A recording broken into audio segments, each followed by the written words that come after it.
گرژیەکانی نێوان ئێران و ئەمریکا تادێ زیاتر دەبن و چی دیکە لە یەک بەرەدا سنووردار نییەن. لە چەند ڕۆژی ڕابردوودا مەودای ڕوبەڕووبوونەوەکان فراوانتر بووە و ناوچە و ئەکتەرەکانیش زیاتر بوون. لە هێرشی ئۆکرانیا بۆ سەر ئامانجی ئێران لە دەریای خەزەر تا دەگاتە هێرشەکانی ئەمریکا و سعودیە بۆ سەر هێزە هاوپەیمانەکانی ئێران لە عێراق. لە هەمان کاتیشدا سەرۆکوەزیرانی نوێی بریتانیا ڕایگەیاندووە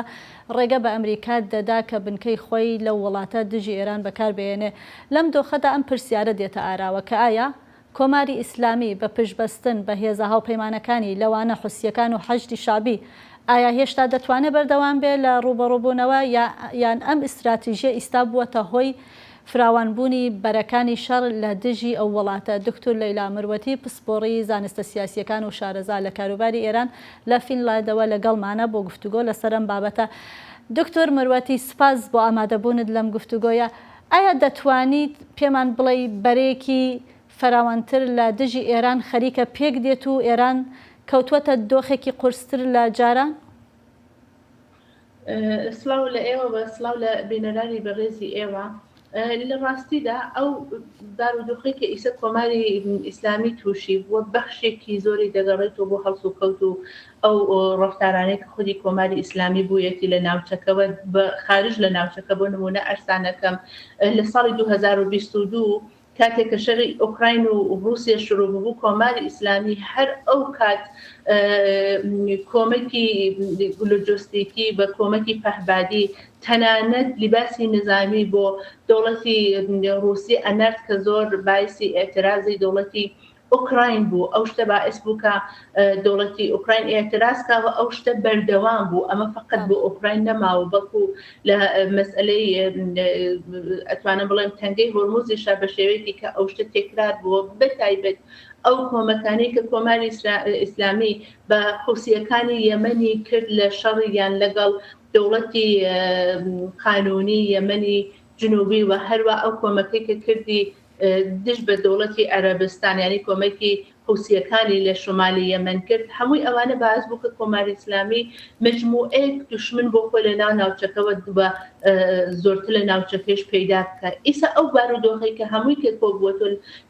لەگەڵ یەکا کۆبوونەتەوە ناوچەکەی تووشی قەیرانێک کردووە کە ئەم قەیرانە فقط بۆ کۆماری ئیسلامی ئێران نا بەڵکو بۆ وڵاتەکانی کە وڵاتهای دەراوسێ خارج لە وڵاتی دەراوسێ بۆ وڵاتەکانی کێش وەکو ئۆکراین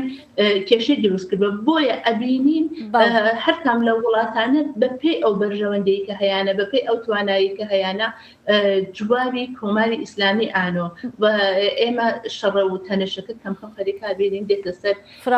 دەریای خەزەر. بەڵام ئەوە من پێم وانە حتمما بۆ معنابێتە شەڕێکی گەورە دروستەکرێت و شەڕێک ئەم دەفعە مەیدانی شەڕەکە لە نێوان ئێران و ئەمریکا حتمما دەچێتە نێوان ئێران و ئۆکراین. بەڵام وەختی کە خەیران و تەنەشەکە زۆرتر و زۆرتر بێت و ئەگەر هەر ئەو شتە ئیدامە پەیدا کات بە لە جێگایەکە تەواو نەبێت من پێم وایە ئەتوانێت لە جێگایەکە کۆنتڕۆڵ نەکرێبە بەتایبەت کە هێزی ئەوە زۆر گرنگە کە ئێران ئیسا لە جبهەی رووسیەیە بە ئۆکراین لە جبهەی ئەمریکایە عەرەبستان لە جبهەی ئەمریکای. خاتون لەیلا ئەمە باسی ئۆکراینت کرد کە وتت پێ دوانیە ئەو هێرشە ببێتە هۆی شەڕێکی فراوانتر و لە چوارچەوەی ئەمریکا و ئێران یا با بڵێن دەربچێ. باشە با بێمە سەر ئەو هێزانەی هاوپەیمانی ئێران کە ساڵانێکە کۆماری ئیسلامی بۆ گوشارخستنە سەر وڵاتانی ڕۆژاوا و ئەمریکا پشتی پێبەستون وەک حوسیەکان و وەک حەشتی شابی. پێ دوایە ئەم هێزانە لە ئیستایە ئەم ئیستراتیژیەی کە ئێران پێشتر بەکاری هێناوە هەروە بەردەوام جواب بداتەوە بۆی یا وەکو بە پێچەوانەوە بوون بە کێشە و بوون بە ئەوەی کە هاوپەیمانیەکی یەکدەنگتر بەرامبەر بە ئێران پێک بێت؟ من پێم خۆش لێرە ئاماژە بەوە کەم کە فەرق و جیاوازی نێوان حوسیەکانی یەمەن و مەسەڵەن هەرشتی شابی لەوەدایە کە حوسیەکانی یەمەن خۆیان تا حدێک خۆیان سربەخۆن نە ئەوەی کە ئەوان لەبەرەی مقاومەت نەبن نە ئەوەی کە ئەوان بەقولی معروف لەگەڵ کۆماری ئیسلامی نەبن با هەمووی ئەوانە هەم لەبەرەی مقاومەتن هەم نیابەتی کۆماری ئیسلامین بەڵام لە عینی حاڵشا ئەوان نوع ئەکسەر بەخۆییان هەیە بەهۆی ئەو وەزیەتە ئستراتژیکە تایبەتی کە هەیەە و بەهۆی ئەوەی کە میگەرێکیانە وەکو ئەکترێکی نێودەوڵەتی بەڵام شبه نظامی نە لزومەن دەوڵەت چون هیچ دەوڵەتێک بەجز کۆماری ئیسلامی نەبێ ئەوانی بەڕسمیت نەناسیوە بە پێچەمانە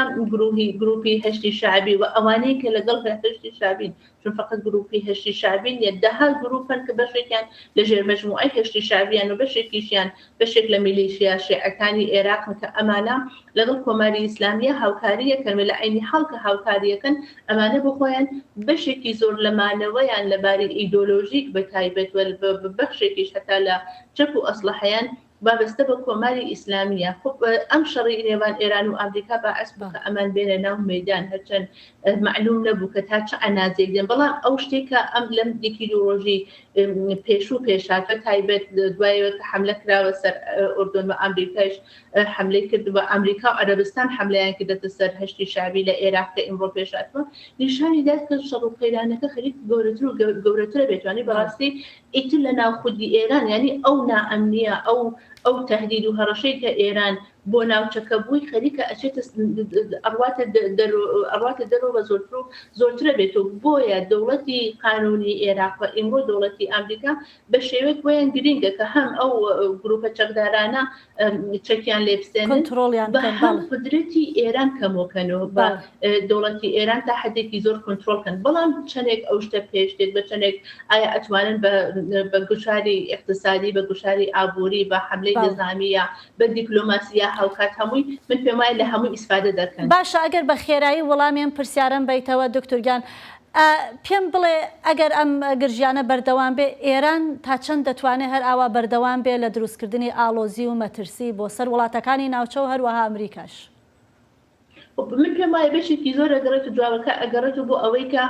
ئەوانەی دیکە وڵاتای ئوروپایی وڵاتای کەندا و دەوڵەتی ئەمریکا چی بکەن یعنی زۆر گرنگە ئەگەر ئەوان چاوەڕێ بن کە بە مذاکرە شتەکە چێتە پێشەوە ئێران نەچێتە ژێرباری مذاکرە من پێم وایە قەیرانەکە گەورەترە بێتەوە مەگەر ئەوەی کە ئەوان هاوکات ئەو چەند وڵاتە هەم لە گوشاری نظامی هەم لە گوشاری ئابووری هەم لە گوشاری بە هەم لە دیپلۆماسی استفادەکەن بۆ ئەوەی کە بتوانن کۆماری ئیسلامی کنترۆلکەن بێت لەبیرمان نەچێت کە وەختێکە بۆ خودی ترامپ ئەوەی مەطرح کرد بە کوێتی ئێمە یا لەگەڵ ئێرانە لە مذاکرەکان بە نەتیجەیەک دەگەین یا واردی شەڕێکی واقعی ئەبین یا هەر فشاری اقتصادی و ئابووری لەسەریانە بێت دیارە ئاواکە پێشەڕوا شەڕەکە زۆرترە بێت بەڵام من پێم وایە لە نەهایەتە ئێتلافێکی تقریبا نێودەوڵەتی شکڵێک بێت تایبەت لایەن وڵاتای کەندا و دەوڵەتی ئەمریکا. بەڵێ دکتۆر لەیلا مرۆتی پسپۆڕی زانستە سیاسیەکان و شرۆفەکاری سیاسی لە فنلاندەوە سوپاس بۆ ئامادەبوونت.